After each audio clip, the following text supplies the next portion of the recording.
Hello buddy, yeah, it's Wyvern here with another bit of Total War Warhammer 2 community gameplay. And this time around, it's going to be a game of Vampire Coast against Dark Elves on the map Galbaraz, in a match that was submitted to me by Luca or Triari, and he will be squaring off against Dimaria, Yesta, or the White Lizard here. And both of them brought some pretty fun builds, and especially the Vampire Coast build here is quite the insane build. So let's just hop in and look at what these players have brought. So going right down to the Lords, we do have a good old Luther Harkon. Now Luther's a pretty darn competitive choice, really solid Lord choice, and honestly a lot of matchups. And against the Dark Elves, he gives you some good air coverage. His range actually isn't that much of a downside. He's not really at too much risk because Dark Elf shooting is generally pretty short ranged, so you can get some good chip damage in. He can kind of outduel the Dark Elf Lords pretty efficiently. He's pretty tanky against magic missiles, though it actually looks like we don't have the magic resist item here, so that's a little surprising. But he does bring Hornswaggle, of course, which is great for sniping out specific units. You can debuff them by a huge amount, slow them, make them more vulnerable. Power Siphon, which is great for slowing down enemy spellcasting or weakening them, making them weaker over the course of a game. And of course, on the Terrorgeist, you get Death Shriek, that wonderful breath attack. You get the Hunger stacked on top of Regen, so some insane life steal, essentially. And it makes Luther quite the beefcake and very tough to shut down. Now, alongside him, we have a Vampire Fleet Captain, Lore Vampires. That's kind of to be expected. Definitely meta pick. If you're bringing Luther, you want to support him. So with Drowned Dead and Invocation Neck, they can hopefully keep him alive. Help sort of compromise enemy backlines, stall out enemy cav, that sort of thing. Very useful in general. And of course, Taunt can be stacked on top of Hornswaggle or otherwise used to debuff alternate enemy units, help make them a bit more vulnerable. And I think the goal here is some synergy with this very crazy Air Force. Count them, 3 units of deck dropper bombers. And I think this is actually a good part of the reason for why Luther is making an appearance here, to help protect these guys in the skies, because Harpies are a big threat against the deck dropper bombers, or deck droppers of any sort, really, since they're very slow and flimsy. So deck dropper bombers are, in my opinion, one of the worst units in the game. They're just awful. You only get 18 models. The damage per projectile is terrible. You can see here it's only 39 explosive, then 13 AP. So not the greatest reload to terrible ammunition capacity. So we are going to see how much they can do here. But I think that Luca is going for some synergy here. He's got the Salt Lord Scuttlers thrown into the mix, and these guys, of course, have one thing going for them, or 2 things. They do AP damage, and they've got Armor Sundering, so potentially they can make this death ball of deck dropper bombers do a boatload of damage that you normally would not. They can also be stacked against heavily armored units, such as, for example, Blackguard. Not likely in this matchup, perhaps, but if you're facing off against something like Blackguard or whatever, they can be stacked on top of Hornswaggle or on top of Taunt to debuff enemy armor further, make them a bit more vulnerable to those missiles. And if you can drop enemy armor by 60, at that point, you know, those crappy bombs will do some damage. Now, besides that, we do have a front line that's actually completely shooting. It's a bunch of zombie pirate gunnery mobs, the dirt cheap pistol variant. Obviously, these guys are not going to win any beauty contests against the Dark Elves with silver shields. They're kind of crap. But they do give you some more missile pressure. And once again, you want to protect your flyers here against enemy harpies and aerial incursions. So having as much DACA as possible can be very helpful. And if you're facing a big infantry line, a lot of the rear models in these units will continue firing into the melee, even after lines meet. Besides that, we do have 3 zombie pirate gunnery mobs with grenades, or the bomber variant. These guys are actually pretty decent nowadays, especially against squishy Dark Elf infantry. They'll really mulch them because there's 120 models in the unit, and all of them do a good chunk of damage per throw. You can see here, 19.8 explosive, pretty solid. They do about half the damage a deck dropper bomber does per model, but they've got over 6 times as many models, so it's about 3 times the damage output. It's very significant. Besides that, we have some polearms on the flanks here, protecting 2 carronades who are probably here for counter battery duty against the Dark Elf artillery and against our Dark Elf cavalry. Some polearms to protect them, and in the backlines we do have a bunch of scurvy dogs who are already looking for an angle on the Dark Elf backline. Now for Dimaria Yesta here, he has gone with a very wide Dark Elf build, but quite the mixed bag of units, and there are some interesting choices here. So we do see the that Luther, or Lokir Felhard, sorry, not Luther Arcana. He's on the other end, but Lokir Felhard. So it's a bit of a naval captain showdown here, but Lokir Felhard is showing up on foot. Bit of a bold choice. He could be sniped, though unlikely with Vampire Coast. He does have Foe Seeker, though, the Helm of the Kraken, which is going to give him insane sustain, especially against trash zombies. Merciless Slaver. Not sure this is worth it in this matchup. It can help you crumble units faster, but I don't think that's worth. Deadly Onslaught for that damage, and Dreaded Duelist for those stat buffs. So Lokir, no pushover. Definitely want to be wary of gunfire from Luther, especially. But if he gets into these zombies, he's going to be a pain. Besides that, we do see a frontline composed with Bleak Swords, amazing in zombie trash, and obviously Dimaria is counting that if there's depth guard or armored units, Shades will deal with those, and there are multiple units, 3 in total of Shades. Shades are great in this matchup. They can shut down artillery crews, they can shut down flyers, kind of mulch monsters, mulch armored infantry, and they will trash zombies in melee. They're a very, very solid unit in this match. There is a Caster of Death here in the center with Spirit Leech, Fate of Buna, and the Life Leeching trait. So Life Leeching, definitely nice for the extra one's magic. Spirit Leech, I think, good against single entities, and good against monsters, infantry, that sort of thing, which you'll often see in this match. Not sure about Fate of Buna. I don't think it's really worth it in this matchup, but I think it would be better to bring Soul Blight, for example, just to make your Bleak Swords a little better, or make them survive a little better. But certainly Fate of Buna can work against a few units, like Depth Guard once again, or Sirens, which no doubt are a danger. Besides that, we do have some Dark Shards in here thrown into the mix, most likely to get more AP missiles on the field. 2 Reaper Bolt throwers in the back here, guarded by Dread Spears, so these guys are going to be a big threat. Potentially could counter battery these Carronades if they get in range. I'm not sure if they're in range right now. And then some Dark Riders on the flanks to protect them. Actually being used in a defensive stance here, rather than engaging in combat. Now, with Carronades here chipping away at the Reapers, but Carronades are a terrible anti-artillery unit. They've got terrible accuracy. It's not going to be doing too reliable damage. Well, they are doing some, mostly to the Dread Spear, so I think. Now, as the lines are closing, you can see the Shades just unloading on these poor zombos. And the dogs here are trying to get in there, disrupt, but zombies are just not having the time of their lives. They're just getting shredded. These guys are probably not even going to make it. I guess they'll get a few volleys of pistols, but nothing impressive. Scurvy Dogs here trying to sort of fly around or sneak around the very annoying Dark Riders, trying to just get an angle here. Shades being maneuvered back to get out of range of the missile play. Are now going to get intercepted before the Bleak Swords and the Dark Riders can get in there. Now, Shades will tear through dogs pretty effectively, even without getting the charge. But the Dark Shards here will get torn apart pretty handily.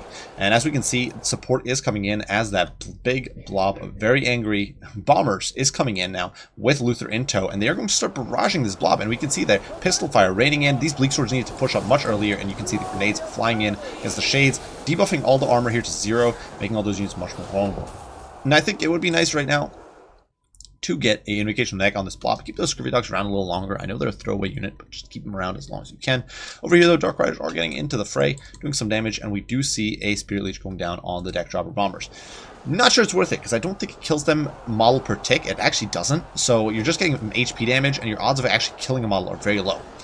But the Bomber Barrage does break these Shades here, absolutely routing this pocket of troops. And while the Scurvy Dogs did pay for their lives, they have removed a Dark Shard unit and sort of ratted off all these, I say trash, but there's Shades in there, but a lot of these trash units and the Shades. So that's a big win there for the Vampire Coast. However, this flank over here, where of course Loki is engaging, and he's right there in the pits with his troops, with the Bleak Swords leading the way. This flank is going much better for the Dark Elves. They're doing an absolute smashing job, but now the Zombie Pirate Gunnery Mobs with grenades throwing their explosives into the pocket here, and the Bleak Swords just do not have the HP or the armor to hold up to this barrage, and they're just getting demolished. They lose not a lot of models, but actually a boatload of their HP there, just getting destroyed by that high explosive barrage. In the meantime, the Direct Dropper Bombers here just flying above. See, these guys still on 18 models after that Spear Leech, so I think that Spear Leech just didn't work. And now they are barraging these Dark Shards with shields. They're getting interrupted by these Zombie Pirate Gunnery Mobs. I believe they're being forced into melee here. Obviously not a good spot for them against Shades, but they're just bogging them down. And this was actually summoned, so I'm just trying to sort of buy time here, protect Luther. Because Luther, of course, if he gets focused when he's on the ground like this, will get demolished. Now, Carronades here chipping away at the Sorcerer of Death. I think she needs to be pulled back and out of range, or sort of be juking back and forth. That takes a lot of micro, though, at this in this stage of the battle when everything's gone to hell in a handbasket, so not sure you want to do that. We can see, though, Felbats over here disintegrating. This pocket is basically going to get mopped up. They don't have a chance. But, you know, all this is offline. It's way too far out of the fight. And suddenly the Vampire Coast, with this weird death ball of bombardiers, is actually managing to overwhelm this flank. Over here, the Vampire Fleet Captain using zombie summons to pursue the Shades, pressuring them away. Obviously, she's probably not going to last very long. Only got 1,000 HP left at this point. But, you know, contributing still. And Luther, of course, here diving in, able to rout off the Sorceress. She flees for dear life, and Luther dives in against the Shades. Though this is not ideal, he's getting crossfired. But these Shades over here now getting pulverized by that bomb fire and actually broken. So Shades, despite their high leadership and pretty respectable stats, just flee there. because they've been pounded down by that barrage. And I think it might have been good to just try to focus these guys out. I think another Spirit Leech went down to the Salt Lord Scuttlers, but they still have 15 models. That's the problem with focusing so many entities that you can't kill in one shot. Cavalry models you can for most part, except Horn Ones and Demigriffs and things like that. But these guys where you can't kill the models, not worth it in my opinion to use Spirit Leech there. Now over here, of course, Luther doing great against zombies, but in the meantime, the rest of the Dark Elf army disintegrating now. And keep in mind, Luca still has a very sizable contingent back here. Now, obviously, Vampire Fleet Captain probably will go down to the Shades. I can't see her winning, unless I guess she's trying to disrupt here, and the Shades are not trying to stay in that fight. But can't see her to the Carronade Fire coming in there. She's just trying to disrupt these guys, so Luther can get on them.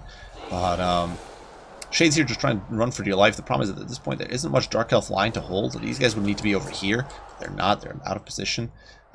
And Luca actually sort of playing cautious, keeping these zombie pirates in the back, the pole arms. I'm not sure it's necessary at this point. The Carronades probably don't have, I guess they can still net a lot of value, but I think at this stage you could definitely push the pole arms forward, since most of the Dark Elf attention will be on this flyer blob, and of course on Luther, who is just pulverizing them here at the front line, and chasing after artillery is not viable.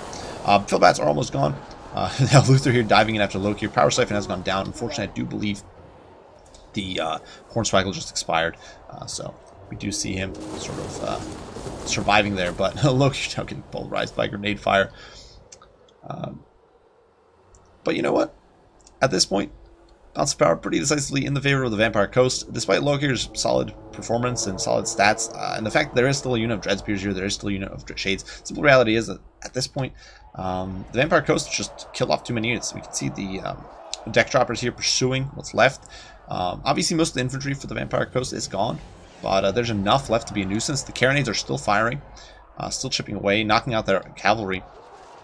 And of course, while Shades will probably win this fight against the Bombers, they are actually going to waver here, rout. Their leadership is just giving way, and that's going to be the collapse for the Dark Elves, I think. At this point, there isn't much they can do. Of course, Loki here just getting chipped away at by that pistol fire from Luther. So just ruthless gameplay there. Loki, of course, not particularly well kitted out to fight a Terrorgeist. We are going to see a courageous last stand here of the Dark Elf captain, and looks so awesome with those red blades of end, slashing at nothing there. But he does, I guess, personally, he does force Luther back. Luther decides to take back to the skies. At this stage, I don't think it really matters. There's just too little, too late. Too little left of the Dark Elves. Only these Dreadspears and a handful of Shades. And keep in mind that even if they fire, they're going to reveal themselves to Carronade, which is immediately chipping them down, knocking models off.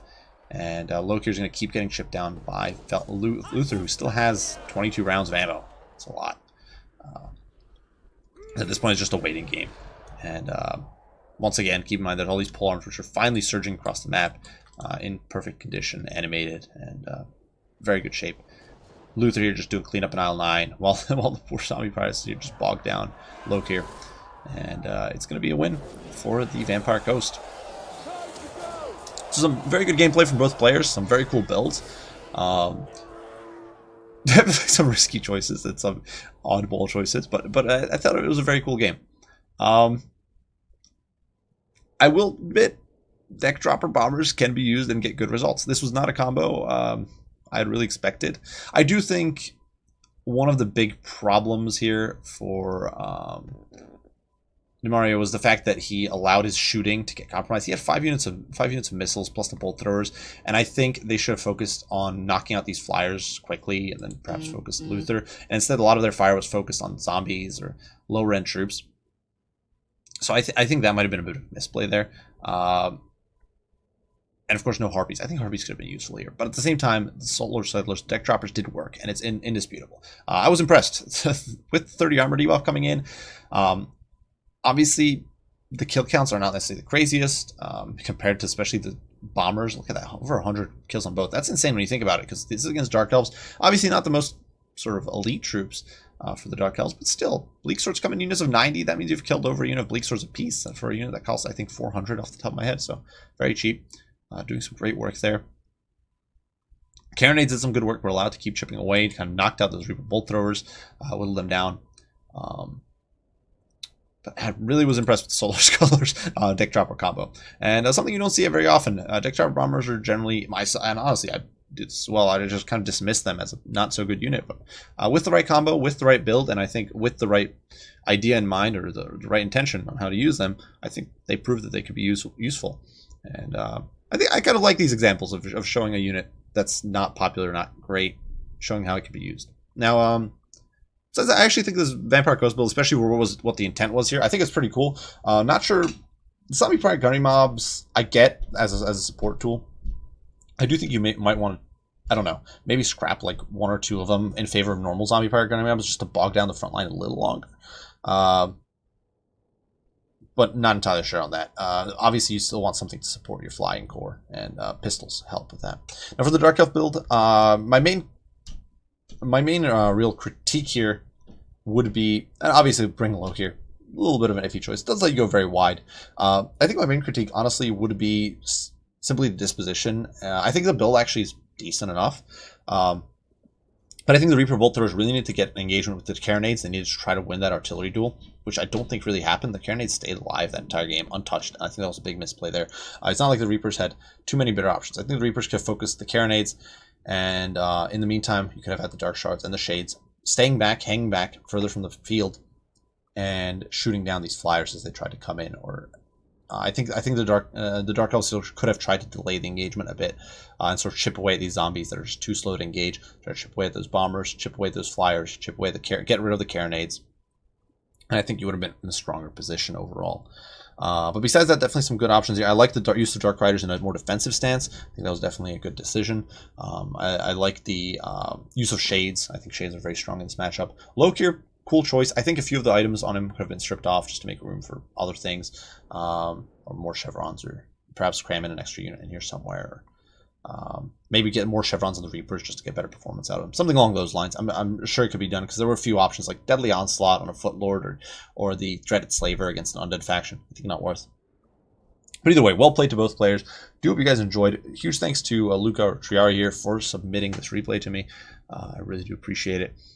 And if you would like to see your own replays casted or critiqued or broken down, be sure to submit them to wyverngamingreplays@gmail.com. I will be leaving a link down in the description below. So I do thank you all for watching, and we'll see you all in the next one. Wyvern out.